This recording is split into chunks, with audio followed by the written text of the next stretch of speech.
I was just a college kid who just finished finals. Yesterday, I was shooting the shit with my buddies in our dorm room, bragging about how I was going to spend the entire summer vegetating. Today, I woke up pinned to a cold marble floor.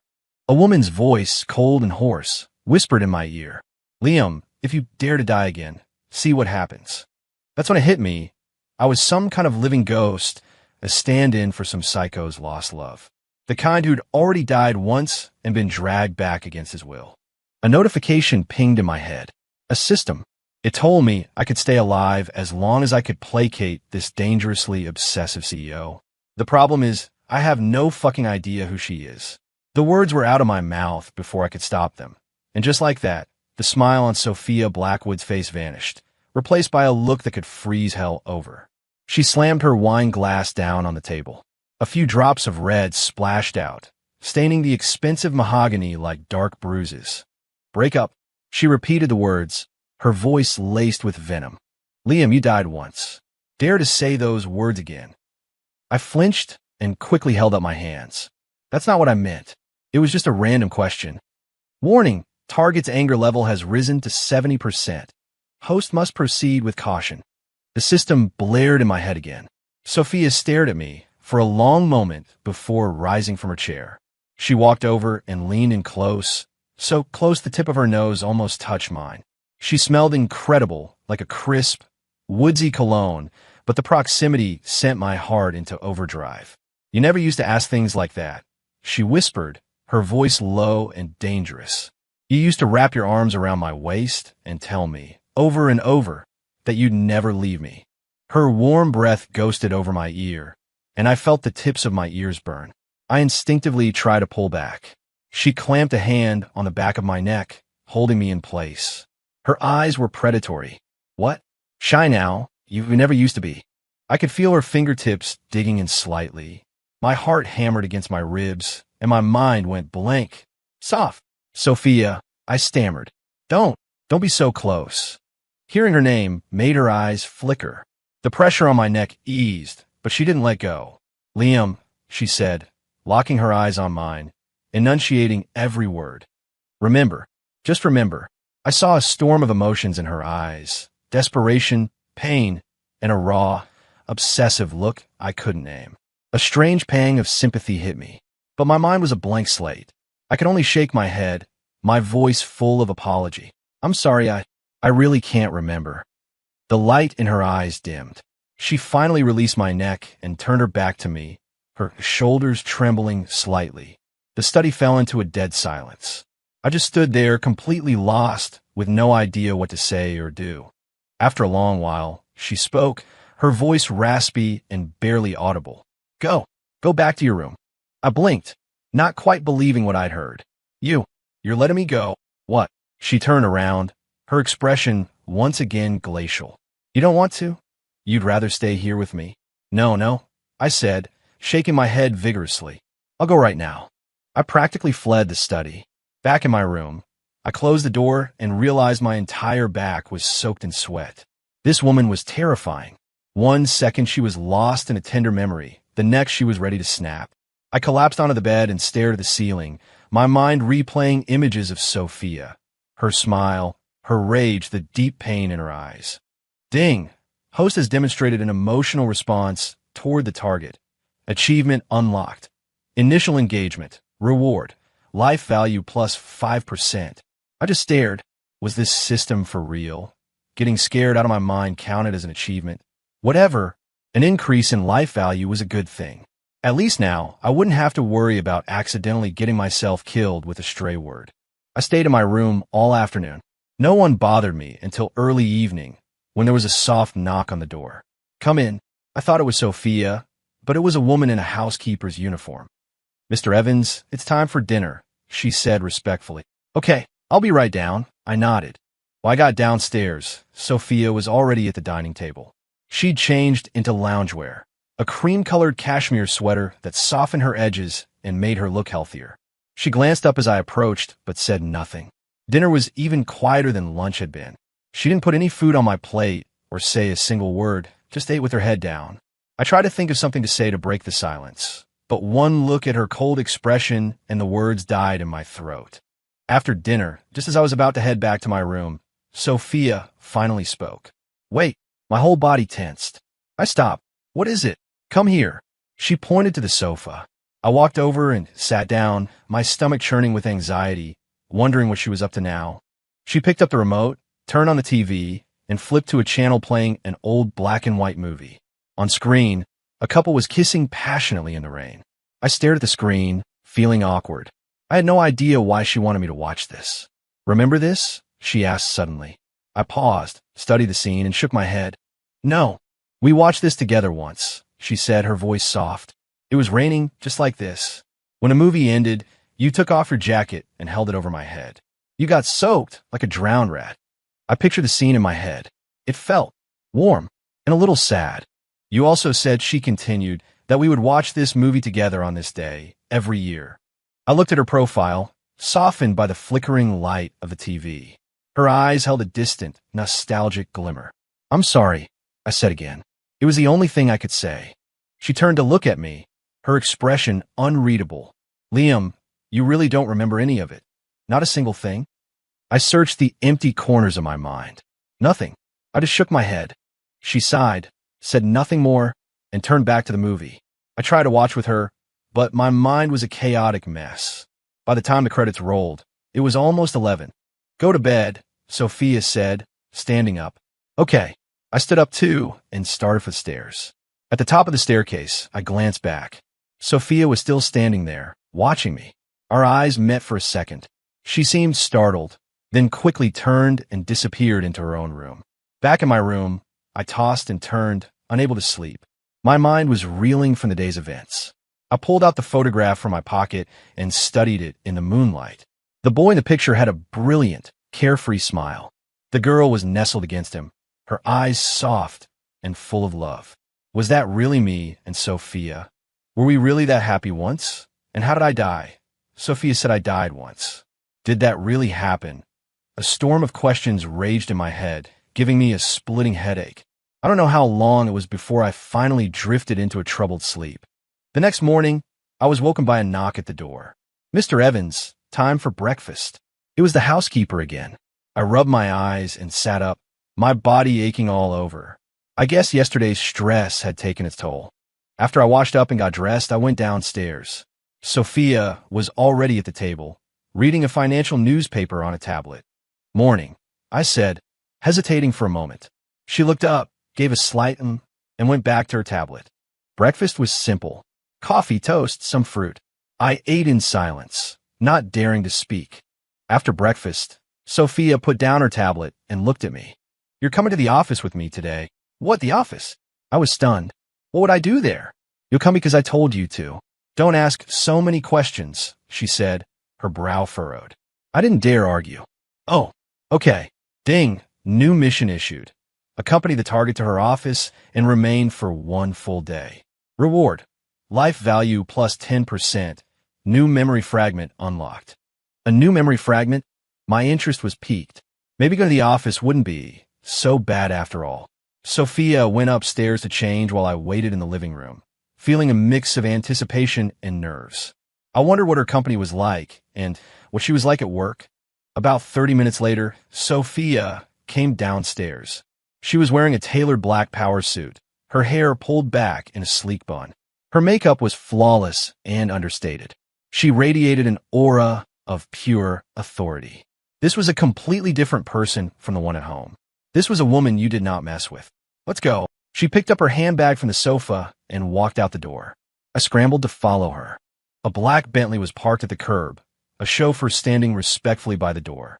Sophia ducked into the back seat. After a moment's hesitation, I got in after her. The car was spacious and filled with the same woodsy scent she wore. We didn't speak the whole way. Sophia leaned back against the seat with her eyes closed, lost in thought. I stared out the window at the city flying by, my anxiety growing. About half an hour later, the car pulled up in front of a skyscraper with the words Blackwood Enterprises etched across the top. So she was the CEO of Blackwood Enterprises. No wonder she was so powerful. The chauffeur opened the door. Sophia got out first, and I hurried to keep up. Inside the massive lobby, the receptionist saw Sophia and immediately straightened up. Good morning, Ms. Blackwood. Sophia gave a curt nod and headed straight for the private elevator. Employees around us were stealing glances at me, their eyes filled with curiosity and speculation. I felt their stares on me and looked down, sticking close to Sophia as we entered the elevator. It was just the two of us inside. The silence was thick with tension. Sophia pressed the button for the top floor, then leaned against the elevator wall, her eyes closed again.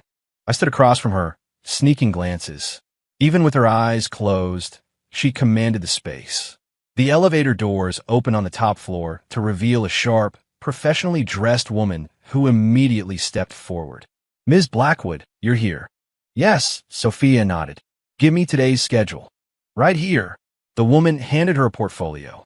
Sophia took it and started walking, flipping through the pages. She glanced at me. You with me? I followed her. The woman shot me a curious look, but knew better than to ask. Sophia led me to a door next to a massive corner office and pushed it open.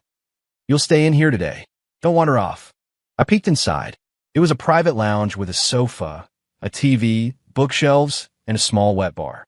It looked very comfortable. Okay, sure, I nodded. Sophia said nothing more, disappearing into her office next door and closing the door behind her. I wandered around the lounge, feeling bored. I picked up a book, but I couldn't focus. All I could think about was Sophia in her element, colder and more distant than ever. I don't know how much time passed before the door opened again. The professional woman, her assistant, I presumed, walked in with a cup of coffee. Sir, would you like some coffee? She asked respectfully. No, thank you, I said, shaking my head. She placed the coffee on the table. After a moment's hesitation, she couldn't help but ask, Sir, may I ask who you are? I froze. What was I supposed to say? I'm the ghost of your boss's dead boyfriend, brought back by a system to keep her from going completely insane. I thought for a moment. I'm a friend of Ms. Blackwood's. She nodded as if this made sense, didn't press further, and left the room. I let out a sigh of relief and went back to my aimless waiting, flipping between books and TV channels. Time crawled by. Around noon, the assistant returned and said Ms. Blackwood had instructed her to take me to the executive cafeteria for lunch. I followed her. The cafeteria was huge and crowded. The moment people saw me walking behind the CEO's executive assistant, all eyes were on me. I felt incredibly self-conscious and quickly found a table in a quiet corner. The assistant brought me a tray of food, which actually looked pretty good. As I was eating, I overheard people at a nearby table whispering, Who's that guy with Ms. Davis? No idea. Looks young, like a student. Doesn't he look kind of familiar? I feel like I've seen him somewhere before. Familiar? Don't you remember that picture Ms. Blackwood has in her office? He looks exactly like the guy in the photo. Oh my God. You're right. He's identical. Could he be? They didn't finish the sentence, but I knew what they were thinking. So everyone in the company knew about Sophia's lost love. They even knew what he looked like. A bitter taste filled my mouth. I felt like a cheap knockoff on public display. I scarfed down the rest of my food and hurried back to the lounge. Later that afternoon, Sophia came in. She looked exhausted. She walked over to the sofa, sat down, and rubbed her temples. Done for the day? I asked cautiously. She nodded. Just tired. I hesitated for a moment, then walked behind her and, mimicking something I'd seen in a movie, gently started massaging her shoulders. She stiffened for a second, but didn't say anything or push me away. I tentatively applied a little more pressure and felt the tension in her shoulders begin to release. Ding! Target's mood is improving. Reward. Life value plus 5%. Hey, this was working. I felt a small spark of pride. After about 15 minutes, Sophia said softly, That's enough. I stopped and walked around to face her. The weariness in her face had definitely lessened. Thank you, she said, looking at me. Her tone was softer than usual. You're welcome. I smiled, feeling like maybe the ice between us was starting to thaw. Are you bored staying in here? She asked. A little, I admitted. She stood up. I want to show you something. Show me what? I asked, curious. You'll see, she said with a mysterious smile. She led me out of the lounge, down a long hallway, and stopped in front of an unmarked door. She pushed the door open. The room inside was pitch black. What is this? I asked, confused. Sophia didn't answer. She flipped a switch. As the lights flickered on, I gasped. The room was enormous, and every wall was covered with paintings. And the subject of every single painting was me. There I was, reading a book in a library. There I was, playing basketball. There I was, asleep. And there were countless other scenes I had no memory of. The styles were all different, but each portrait was rendered with an intimate, lifelike detail. It was clear the artist knew me very, very well. I stood there, speechless, surrounded by 100 different versions of myself. Sophia came to my side, her gaze soft as she looked at the paintings. "I painted these," she said quietly. "You did?" I looked at her, stunned. I had no idea she was so talented. She nodded. "From the moment I met you, I loved painting you. I felt like I could never capture enough." I looked at her profile, my heart swelling with a strange warmth. She cared about me this much. Ding! Memory fragment unlocked. A blurry image flashed through my mind. I saw a girl with a sketchbook sitting in the corner of a library, secretly drawing a boy who was lost in a book.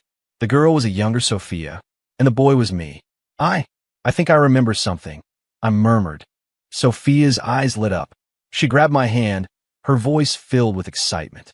"Really, what do you remember?" "I remember. You used to draw me in the library, in secret," I said, looking at her. A brilliant smile spread across Sophia's face. It was the happiest I had ever seen her. "You finally remember."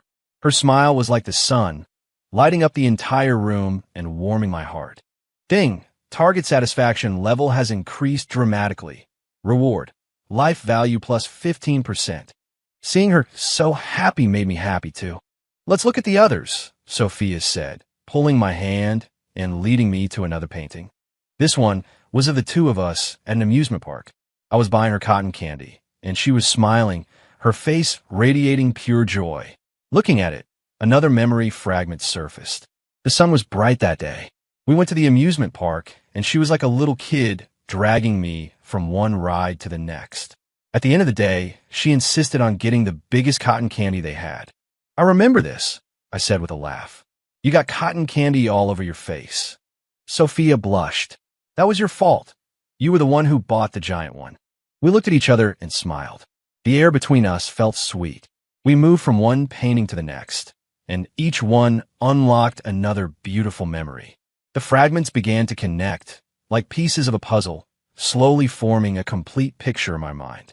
I remembered the first time we held hands, our first hug, the thrill of our first kiss.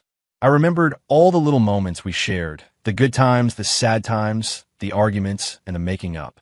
Sophia held my hand the entire time, her face glowing with happiness as she recounted the little details from our past. I listened intently, feeling as if I was reliving those moments all over again. Before we knew it, the sky outside had grown dark. "We should go home," Sophia said. "Yeah," I nodded. On the way back, the car was no longer filled with an awkward silence. We talked and laughed, reminiscing about our shared past. I felt myself growing closer to Sophia with every passing minute. After we got home and had dinner, Sophia said, out of the blue, "You're sleeping with me tonight." I froze, my face instantly turning red.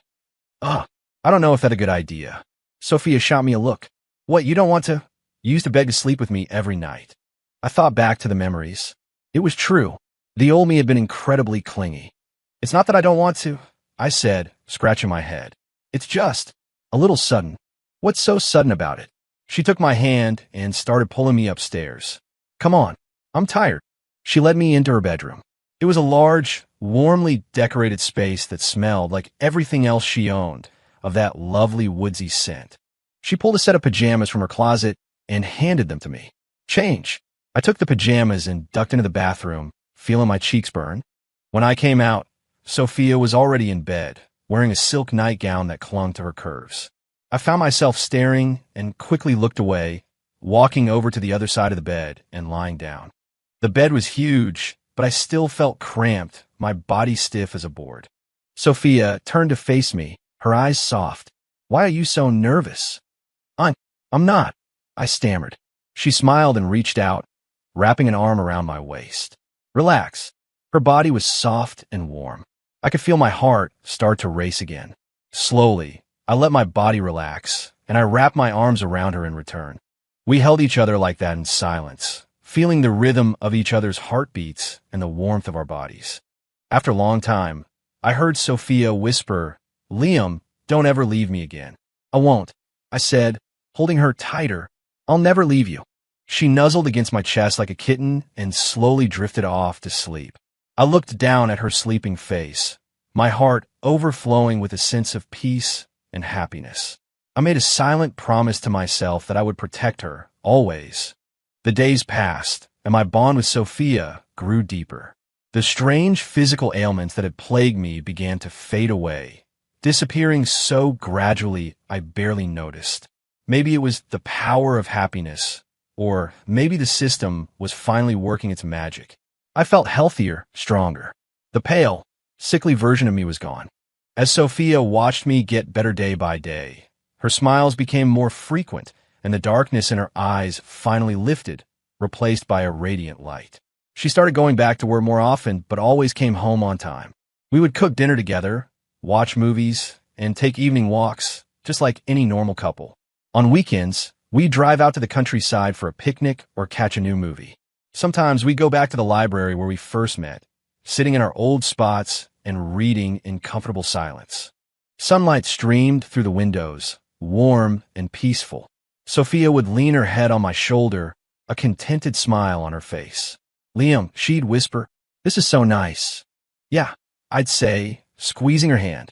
"It really is." My heart was full of gratitude, to the system for giving me a second chance with her, and to Sophia for never giving up on me.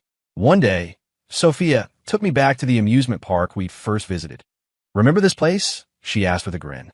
"Of course," I said, playfully tapping her nose. "This is where someone turned into a chipmunk with a face full of cotton candy." She blushed and playfully smacked my arm. "Be quiet." We went on all the rides, just like we used to. The roller coaster, the Ferris wheel, the carousel. Every moment was filled with our laughter.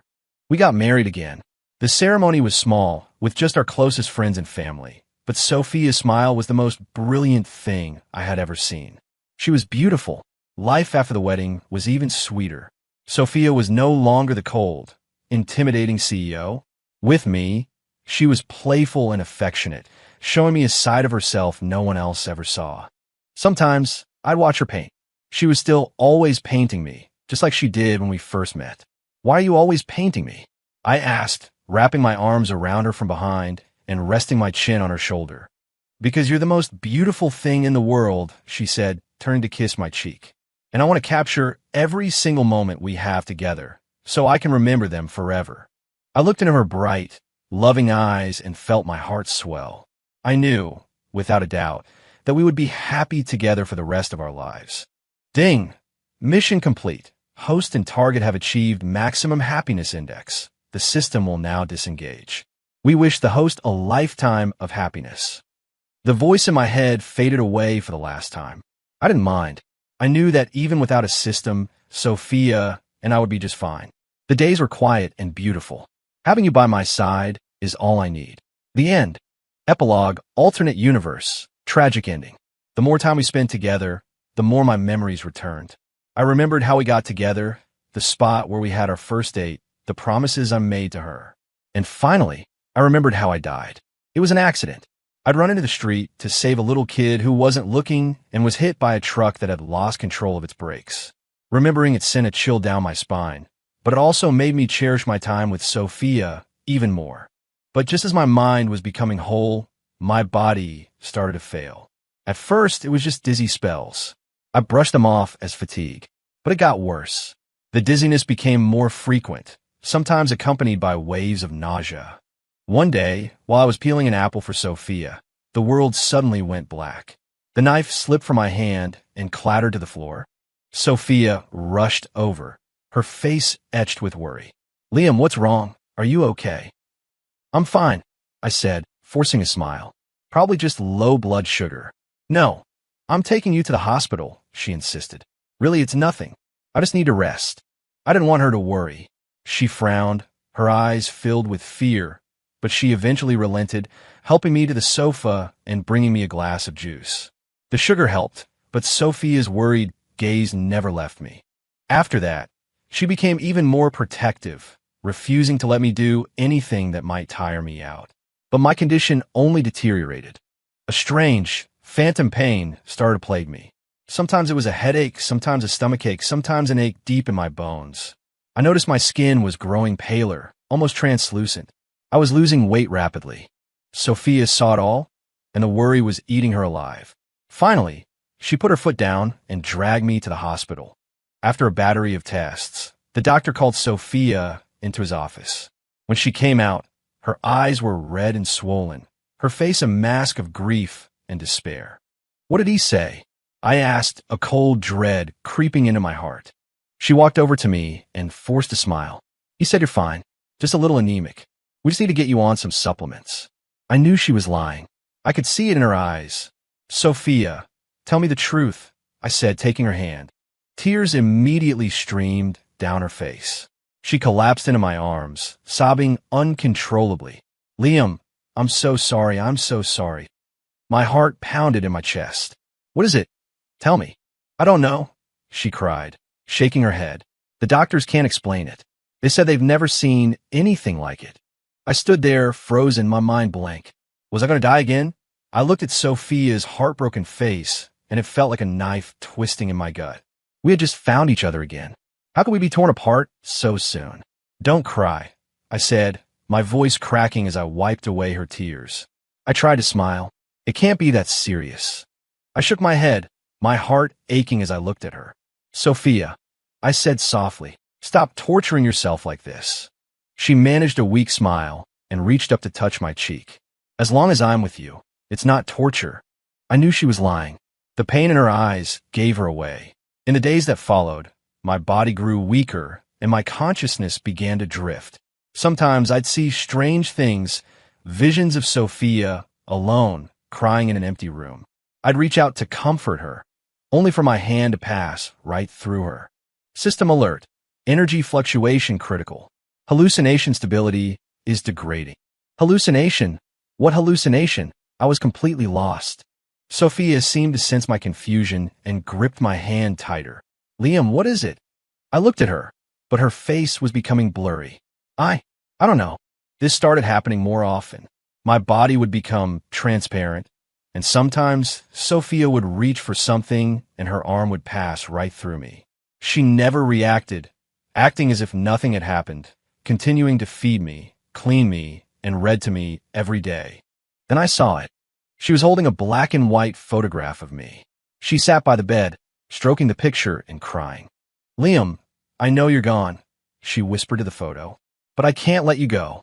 My heart shattered. She knew all along that I was just a figment of her imagination, but she refused to wake up. "Sophia." I tried to speak, but no sound came out. She seemed to hear me anyway. She looked up, smiling in my direction. "Look, Liam, the weather is beautiful today. You always love days like this." Watching her talk to empty air was agony.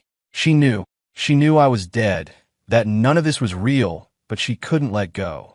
As time went on, I became more and more transparent, until I could barely see myself. But Sophia's memories only grew sharper. She would talk constantly about our past, about all the happy, sweet moments we shared. The happier she sounded, the more I faded, the closer I came to the truth that I was nothing but a ghost in her mind. "Do you remember, Liam?" she said with a smile. "On our first date, you were so nervous you spilled coffee all over yourself." I tried to nod, but my neck wouldn't move. She didn't seem to notice. "You were so cute when you blushed." Her smile was radiant, but her eyes were full of tears. "And that time you waited in line for 3 hours to buy me that limited edition cake, but it got squished in the crowd. You almost cried." My body felt weightless, as if I was about to dissolve into nothing. Sophia finally sensed it. She reached for me, but her hands grasped at empty air. "Liam," she screamed, her voice breaking. As I faded completely, I used the last of my strength to push a single word from the void into her mind. "Sophia." Her head snapped up, her tear-blurred eyes searching the room. "Liam, is that you?" "It's me." My voice was a faint echo. "Stop looking. You can't see me." She froze, her body trembling violently. "You're leaving? Aren't you?" "Yes." I could feel myself unraveling. Listen to me, Sophia. You have to stop living in your memories.